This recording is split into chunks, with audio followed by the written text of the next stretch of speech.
The movie begins in the year 1980 in South Africa, when a man along with his two other colleagues enter a bank. His name is Calvin Khumalo. He fires a few shots and warns the people in the bank that this is not a bank robbery, so if they cooperate, all of them will go home safe and sound. Then the movie flashes back to one day before the siege, and we see that Calvin and his friends burns down the rural power plant in Silverton, Pretoria. They have their orders from the high command to sabotage strategic key points in the capital without any civilian casualties. Their plan is to cut the supplies to make the country ungovernable, thereby forcing the current regime to surrender. They plan to plant the explosives in the Seahorse oil depot, and burn down as many fuel tanks as possible. Then the scene changes and we see Calvin and his three friends, Bali Taramabunda, Aldo Erasmus, and Masigo, keep an eye on the Seahorse oil depot while waiting for a truck driver, who will assist them in entering the barricaded depot. While they are waiting, Calvin goes out of the van to check the area.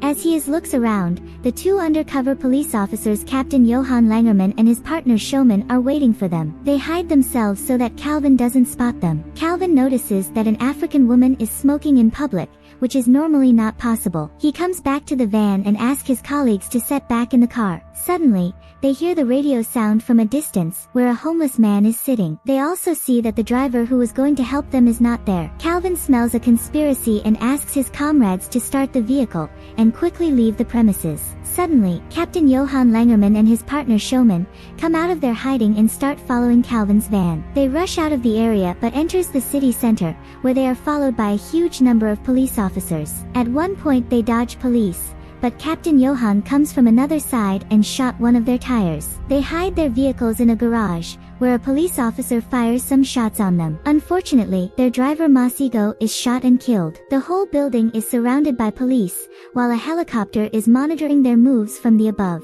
Tara is shocked by the death of Masigo and wants to stay with him, but Calvin convinces her that he is gone and they have to leave. Sad and angry, Tara opens fire on the helicopter, but it's too high. They rush towards an underground sewage tunnel. They are followed by the police while the tunnel reaches a dead end. Luckily, there is an opening at the end of the tunnel where they leave their uniform and comes out. They are now on the run in the middle of a plaza where the police spot them again. An exchange of fire happens between them and they successfully escape it. When they reach the city square, they are surrounded by the police and have no way to escape. They look around and find a bank in front of them. They take shelter in this bank, which is a South African bank named Volkskas, and the movie comes to the same point where it was started. As they enter, there is a lot of people inside the bank. A woman whose name is Rachel is white by color but black by race. She asks a person who is standing behind her that he is in the wrong line, as this line is only for white people. In the 1980s, South Africa was facing a height of racism based on color. The whites were high-privileged people living in the capital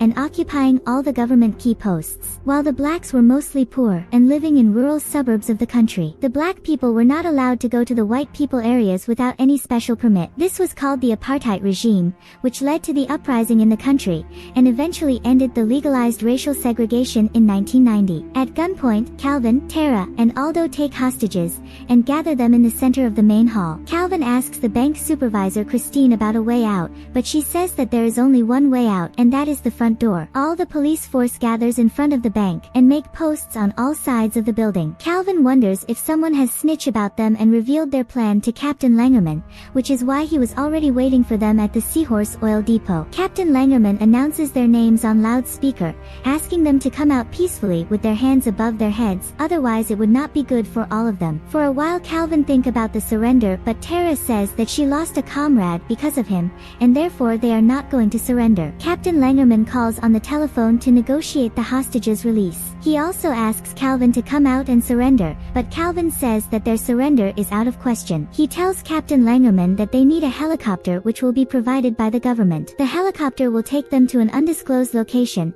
and they will also take a black American hostage with them so that their safety is ensured. He gives him 20 minutes to provide the helicopter, or they will start killing the hostages. Outside, there is a lot of media persons and citizens gathered around the bank watching the whole scenario. Therefore, Captain and his colleague discuss that it would be to Missy if they do anything against Calvin and his team. They decide to give them a helicopter to bring them out of the area. Calvin apologizes to the people inside the bank and says that they were not intended to do so, but it was necessary. They ask the the American citizen to go with them, but he says that he is American, but he is also black and therefore his presence may not be giving them any advantage. Therefore, Calvin decides to take the white security supervisor of the bank. As they go to the helicopter, Calvin recognizing the pilot from his physique that he is from the police force. All of them sit in the helicopter except Aldo Erasmus. He senses something and standing near the helicopter holding the hostage. Calvin asks him to sit in the helicopter but he is afraid of doing so. Suddenly, the pilot pulls out his gun and aims at Aldo, but Calvin takes his gun and breaks his nose. They quickly go back to the bank and tell Captain Langerman that he messed it all up. They also take the helicopter pilot as hostage. Calvin searches the pilot and finds that he is wired. Angry Tara beats the pilot for calling them terrorists and calls him a traitor for helping the white people. Aldo's wife is pregnant and alone at home. He is worried for her and his child. He tells Calvin that he is very sorry for not sitting in the helicopter. Tara gets angry at him and tell him that it is because him that they couldn't leave the area. She is about to hit him that Calvin stops her and tell her that we should think and sort a way out. She beats the pilot and interrogate him to reveal the name of the person who give them their information, but he doesn't say anything to them. Calvin stops her and sends her out to check upon the hostages. Then he asks the pilot that someone has told the police about their plan of blow up the oil depot. He tells him that he doesn't know about anything, as he is just a pilot and came to take them out of here. He also tells him that there is only two ways for them to leave this place, prison or death. The situation slowly intensifies and the armed forces special units arrives at the site. They are headed by Brigadier Hans. He told them that one of the hostages is Christine,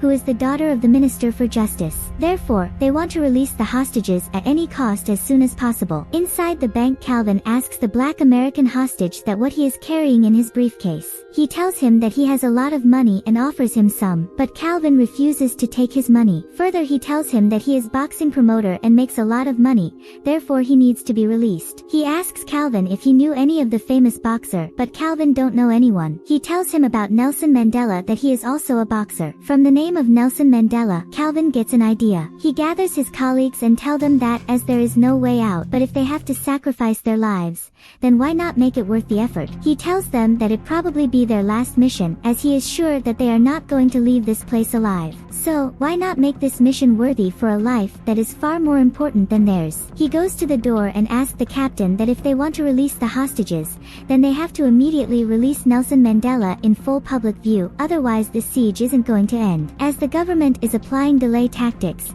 Calvin decides to start burning the money from the bank. He brings money outside and the American hostage to burn the money. He also shouts the slogan of Free Nelson Mandela in front of the media. Captain Langerman requests Calvin to release some hostages as the release of Nelson Mandela will take time, but he refuses, saying that he is not going to show mercy until Mandela is released. Inside the bank, as frustration starts to grow among the hostages, and start talking which get them punished by Tara, it is revealed that Aldo Erasmus, Calvin's close friend and comrade, who sold them out to Captain Langerman, and he had his own personal reasons for betraying his friends and the movement. Aldo's wife Kansani is pregnant, and Langerman probably lied to Aldo about protecting his wife and unborn child, in return for the information. It was easy for Langerman to buy Aldo's loyalty because he was emotionally vulnerable and needed protection for his family. As he takes the helicopter pilot to the washroom, the pilot threatens him that if he does not release him, he will tell his friends that he is the traitor. Hearing this, Aldo kills him and showcasing the incident as self-defense. As Calvin finds it,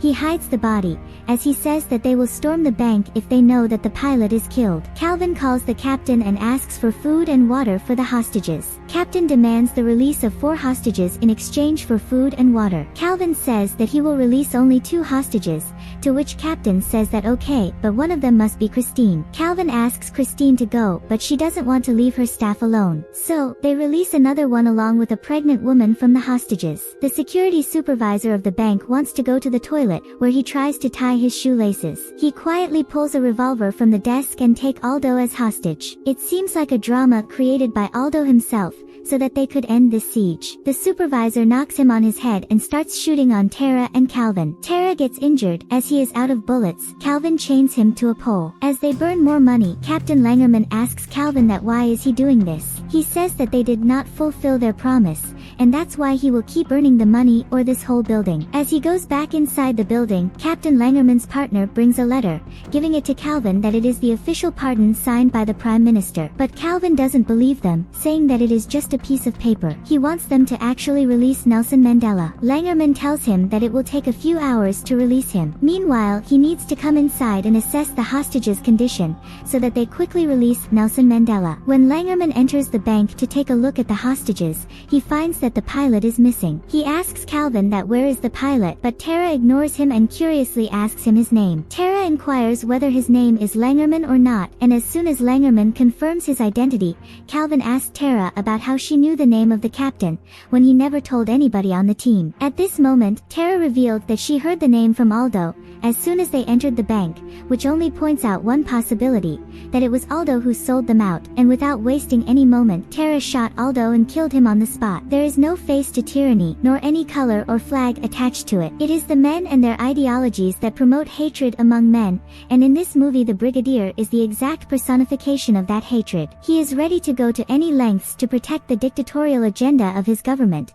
and so he acts upon it. Christine, the daughter of the Justice Minister, as one of the hostages inside the bank, which is why the officers tries to negotiate with Calvin and his crew. They aren't bothered about any other hostages except Christine, and probably because of her, they didn't send the SWAT team inside the bank. The Brigadier's hands are tied too, which is why he cunningly plans to create a national security threat-like situation, so that he can send in a SWAT team and kill Calvin and Tara. Christine convinces Calvin that she is going to help him as she knows that these white supremacists are wrong. She tells him that she is raised by an African woman after her mother's death, and she has witnessed the blood on her father's hand, who killed an innocent African man. She comes out of the door to support Calvin's cause, and demanded the release of Nelson Mandela. A sniper who is aiming from the building above shoots Christine and kills her. After Christine's death, the Brigadier and his SWAT team has achieved their objective, and now there is nothing to hold them back from raiding the bank, which Langerman understood and personally requested Calvin to release the hostages to avoid any casualties,